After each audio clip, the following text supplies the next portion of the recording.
7h39, cerca de 30% dos brasileiros sofrem com algum tipo de alergia. Só a asma é responsável por mais de 400 mil internações e 2.500 mortes por ano.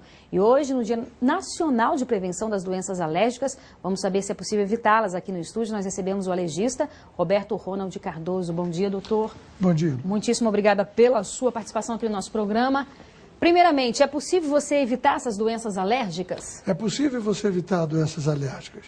Dependendo do tipo de doença alérgica que você tenha, você terá que evitar uma coisa ou outra.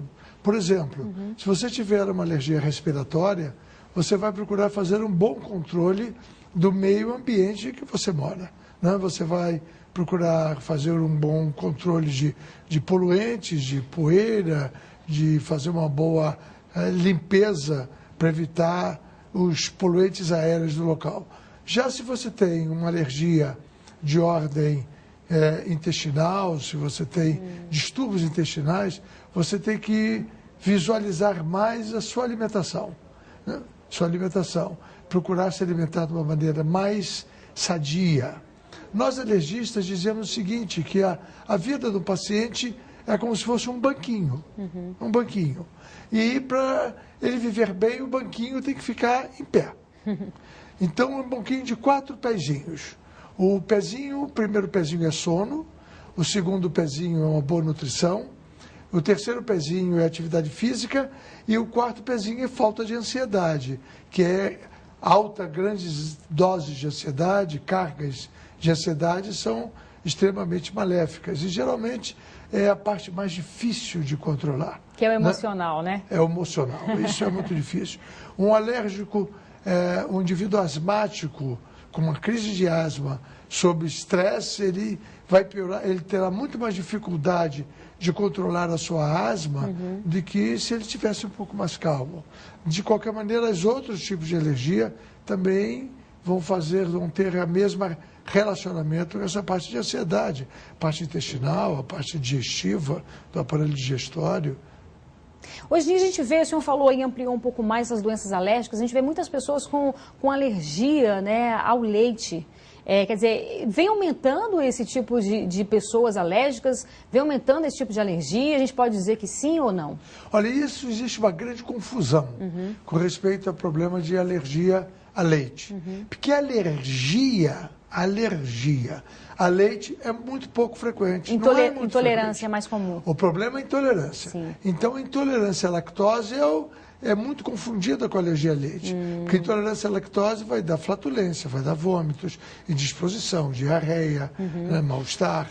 E as pessoas confundem com alergia. A intolerância, ela depende muito da quantidade de leite que você ingere. Tem indivíduos com mais tolerância ao leite, tem indivíduos com menos tolerância ao leite. Sim. Com relação a essas alergias, né, do sistema respiratório, o clima de Brasília, ele propicia, ou seja, o clima, de fato, ele pode alterar, ele pode influenciar nesse tipo de alergia? Olha, o clima influencia muito a alergia, mas existe muito tabu a respeito de o clima de Brasília é ruim, o clima de Brasília não é ruim, não é ruim. É verdade que na época daquela seca terrível que nós temos, os alérgicos sofrem muito mais. Mas o nosso clima um pouco mais seco, né, e um ar bastante mais limpo que outras cidades, isso favorece muito ao bom comportamento do indivíduo que tem alergia.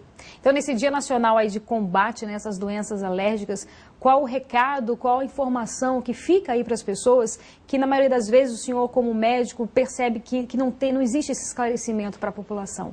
Olha, a primeira coisa que nós temos que lembrar ao alérgico é que a alergia é perfeitamente controlável. Se ela não tem cura, ela não tem. Agora, é perfeitamente controlável. Nós até dizemos o seguinte, que um paciente ele tem má performance com a sua alergia por 2 razões, ou por 3. Uma, se ele é muito descuidado. Outra, porque o médico é muito descuidado. E a terceira, porque os dois são descuidados.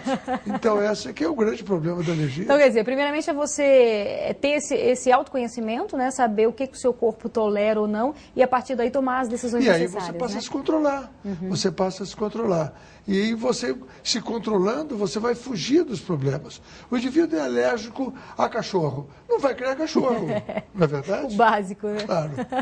Tá ótimo. Muitíssimo obrigada pela sua participação. Tenha um bom dia, viu? Muito obrigado.